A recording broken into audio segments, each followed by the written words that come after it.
Hi, my name is Gil Huff, and thanks for joining me today with UAP Technology.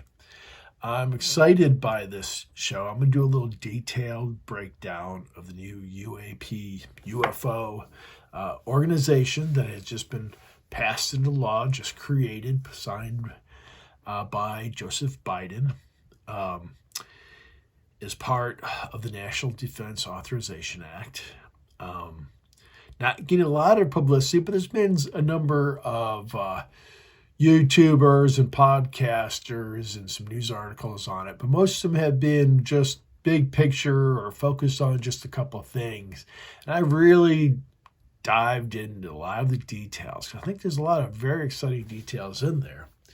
And I think you'll find it fascinating. I know I did. I enjoyed breaking it down. It's painful if you've ever,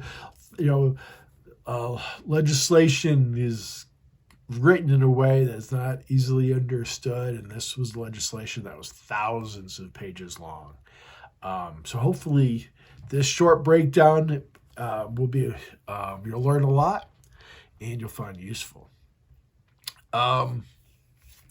So before we get there, I do want to, little framing, if you will, of this agency. This is the new Project Blue Book, or this will mean nothing. I do no more than Project Blue Book or ATEP, the more recent efforts. And the government has, over the years, run various efforts to identify or look at UFOs. The interesting difference, though, that's really important to understand from this effort, from previous efforts, is this one is very carefully crafted legislation. First time that's ever happened. And it holds the power of law. It has both authorizes and has accountability built into this legislation.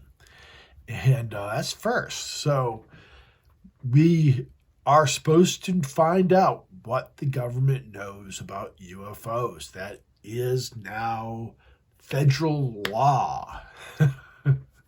So there's always been a lot of conspiracy thinking and,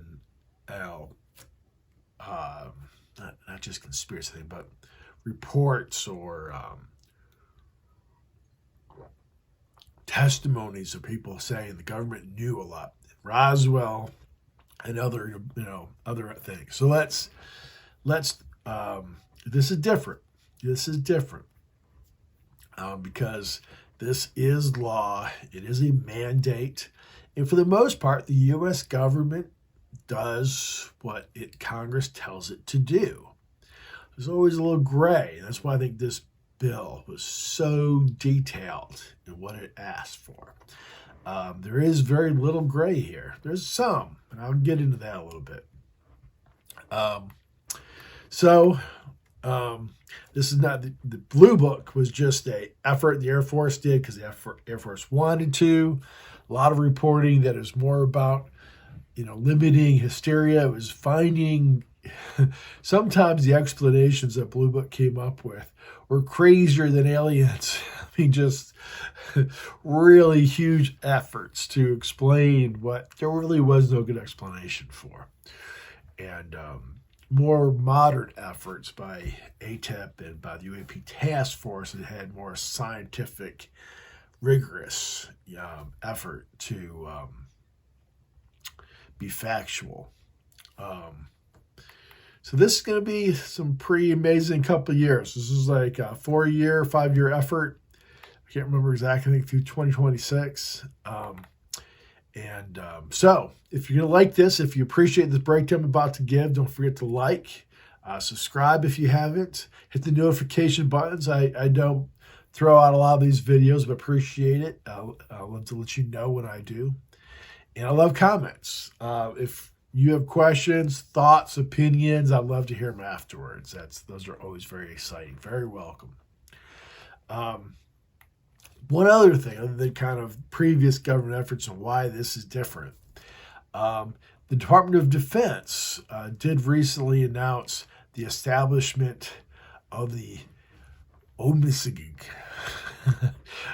there's an acronym, the Airborne Object Identification and Management Synchronization Group. This was a follow-up, I have to say, for the previous preliminary report by the UAP task force that was done recently. That was short and sweet. And that's another, reason I think the UAP task force is that there was so much detail and talk about resources and having appropriate resources in this document. My understanding that the preliminary report was basically two people that had full-time other jobs doing their best. They did not have the resources they need to do the proper report that Congress asked for. So this new legislation explicitly makes sure there is enough resources, staff, expertise, equipment. But the Department of Defense, before this act was enacted, did create this new organization, but it's purely Department of Defense, purely focused on airspaces that are restricted for the military. So very narrow focused. Congressionally passed legislation oversees this. I mean, it has authorized properly by the U.S. government. So anything the DoD does is supposed to just feed into this new organization. So the fact that the Department of Defense has this new organization for reporting is fine. It will legally have to provide all the same data to the new organization. So I wouldn't even really give this new organization from the Department of Defense much thought other than it as a data collection resource, because the new organization has public reporting and briefings to Congress that we'll learn much more what's happening. So, to the details. The establishment of an organization structure to address UAPs. So, first of all, they do have 190 days from the signing to come up with a full organization, staff, resources. It's very explicit. It's going to take a while. So, the first half of the year, realistically, is going to be taken up with, even though there are requirements within 90 days for some reporting. But I would not expect any major breakthroughs until the whole organization is put together, which will take a while. And so a lot of detail in here, but mainly there are 5 different major tasks that the new organization will have to do.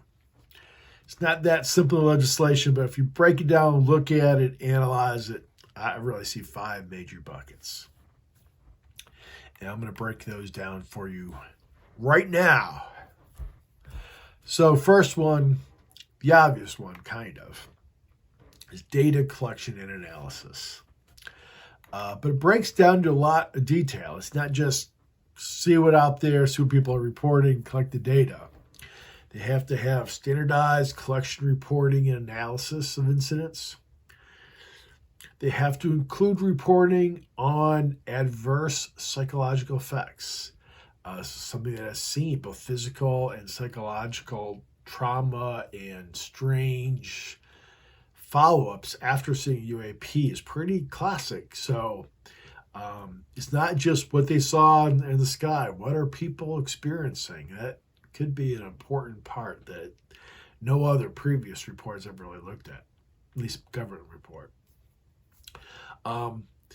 All the data and information that's collected has to be in a centralized repository. So, you like to think they would do that, but it's explicit. There has to be a central place all this information goes to. The reporting has to be timely and consistent.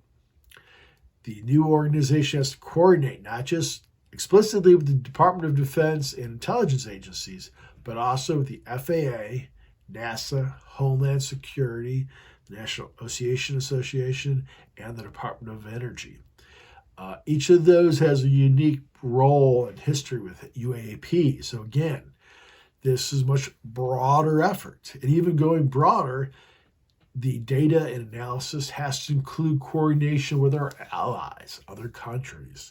So what's happening in Australia, New Zealand, Canada, UK, Germany, Japan, everywhere, that data, we have to at least ask and see what they will share. Obviously, we can't make them share, but I think, Peru, Mexico, there's a lot that's happened. This is not a USA phenomenon. And we have to collect and analyze that data. Way broader than previous efforts. Field investigations. I really haven't seen this talked about, but it's explicit in the law. It's one of the most exciting things that's not talked about. There's several other ones I'm going to get into, but this is one of them. The new organization or organizations that actually explicitly says one or more organizations, but there does seem to have to be a head of the office, will have personnel with the appropriate expertise, equipment, transportation, resources necessary, important again, to investigate incidents and patterns of observations involving UAPs of which the office becomes aware. So if something crazy is happening or being reported in, the deserts of Nevada, there would be personnel with expertise and equipment, transportation to rush down there and see what's happening. We see that in the movies, but the reality, that just doesn't happen. So we will have our Men in Black investigation teams. So very exciting.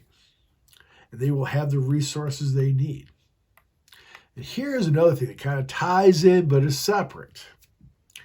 It explicitly says that they will develop the necessary technology. So if those teams go out and they don't have the right kind of cameras to be properly taking pictures, cell phones are, they've got lots of pictures, but they're never good pictures because we don't have the proper technology for seeing, a fast, quick darting thing across the sky, or what kind of radiation is big. So it explicitly says developing the technology for the acquisition, for develop the technology and buy it, develop it, deploy it, operate it. But we need to figure out what we need to detect, identify, and scientifically characterize these UAPs. So they can't just sit tight. If they have some ideas, or they have to be developing ideas and technology to better understand the phenomenon. And then when they're getting all this data from the investigation teams and the reportings and, radar signature, satellite data, they have to create, again, one or more organizations. Again, this could be more than just one effort, to develop a scientific, technical, and operational analysis. And for not just the data that we're collecting, but also any materials that we've collected. So if there are crash materials, medical studies on the impact that these phenomena might be having, the development of theoretical models to explain what were happening. Really pretty in-depth stuff. This is not going to be just a surface report or reporting. And the authority to draw on special expertise outside of the federal government. So if we don't have the internal expertise, they have the authority to reach out to their other expertise to help develop the scientific models and technical analysis that we need to do.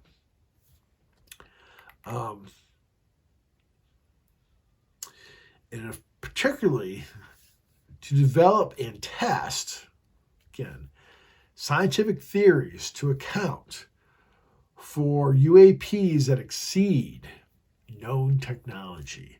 So if there is something that we're seeing that is beyond our technology, what are we seeing and what might account for? At least, let's start thinking, and this is really the hope focus of this channel was.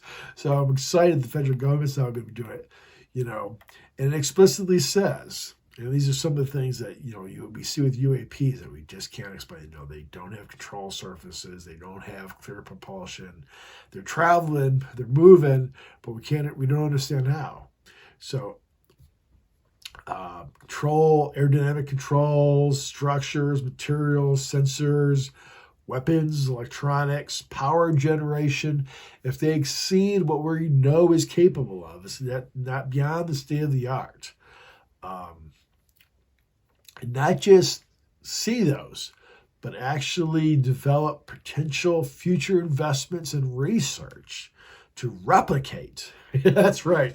In the law, it says, let's understand what we're seeing, develop theoretical models that would explain it, and start thinking about the technology that we need to develop to replicate it. And it sounds like a science fiction show, but this is federal law now. So they're going to be doing all that. They're going to come up with a scientific plan and studying it, looking at the technology, medical studies on people that have been impacted by UAPs. And then they're going to have to report all of this to Congress, both with a unclassified physical report and briefings.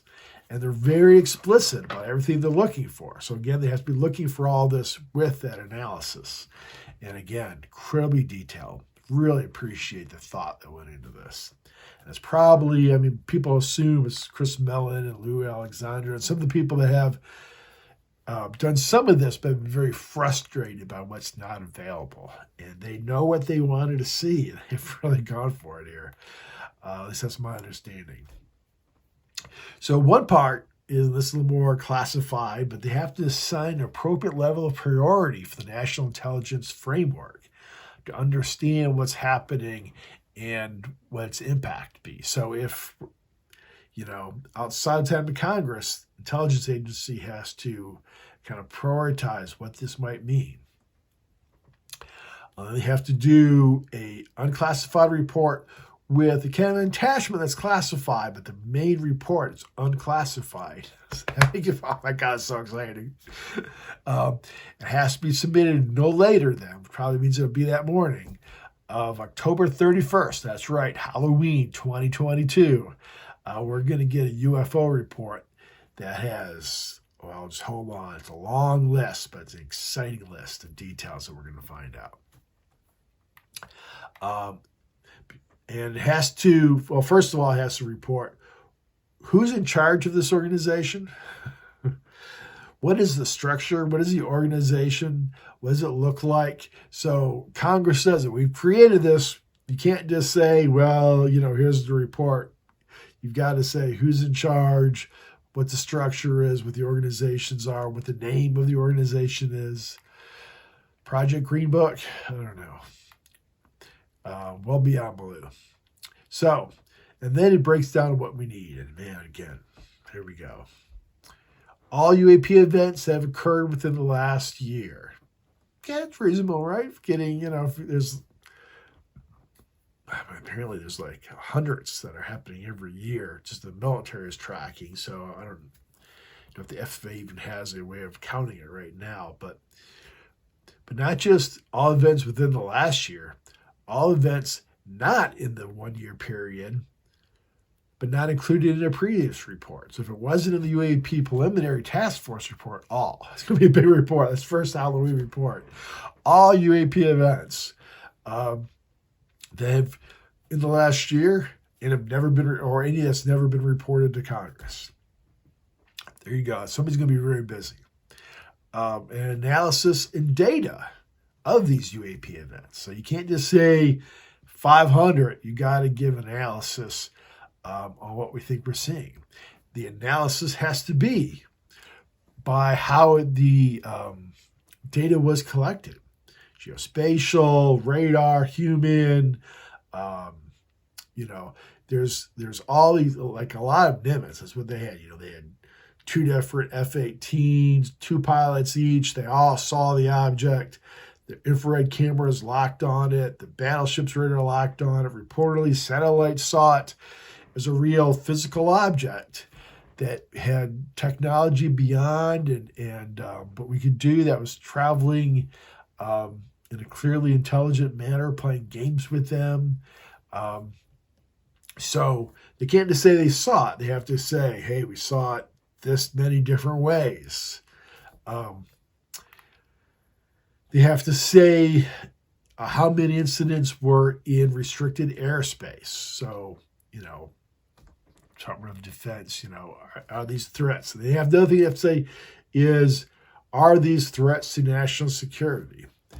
I mean, I know there are threats as far as we don't understand them, but they've never, and there's been some accidental people hurt by these things, it appears to be over the years, but nothing that is clearly an intentional threat. Identification of any incidents or patterns regarding UAPs that indicate a foreign government. So they do want to be considered, okay, if there is, Russia has some great rocket technology of the past, but they're kind of falling behind the curve. China is our more technological rival these days. And they definitely, some of these things are probably some advanced Chinese drones. I wouldn't be too surprised. So, let's put that in a bucket.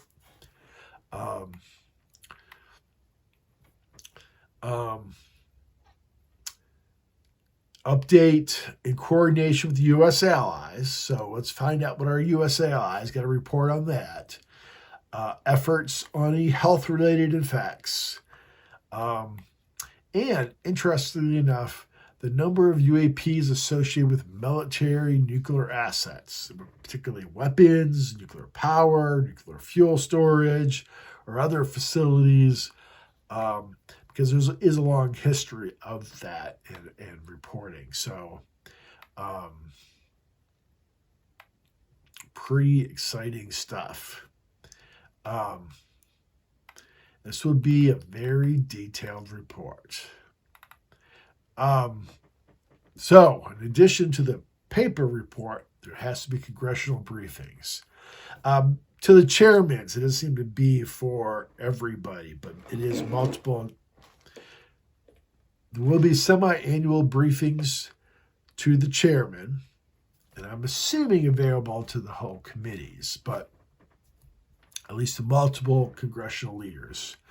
The first one not later than 90 days, so that's going to be really quick. And that one has to include everything that was not in the UAP preliminary report that happened in the last 180 days.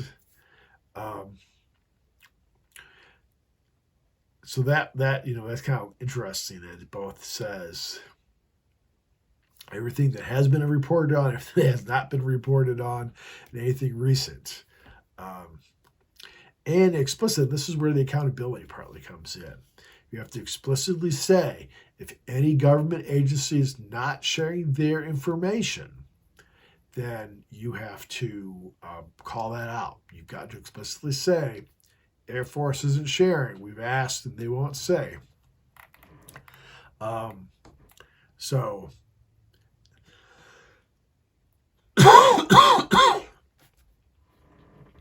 but if an agency is not sharing you for classifications, the chairman of the committee needs to know.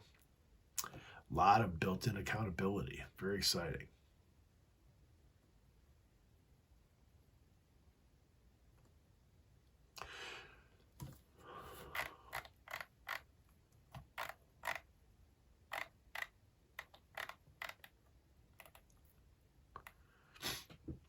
All right, so as we wrap this up, again, hit the like button if you can. Sure appreciate it.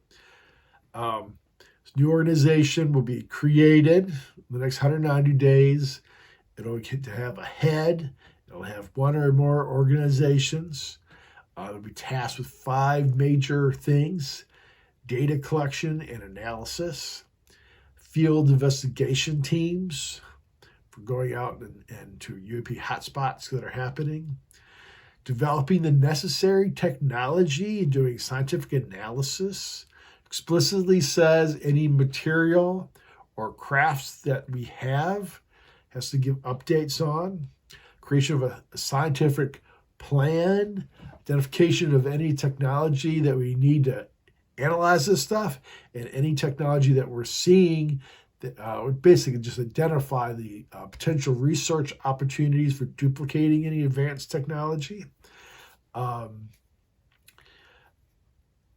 Human impacts, and reporting and briefings, unclassified, with just a classified post section to identify it, but the main part with a great deep breakdown on it, and briefings to Congress.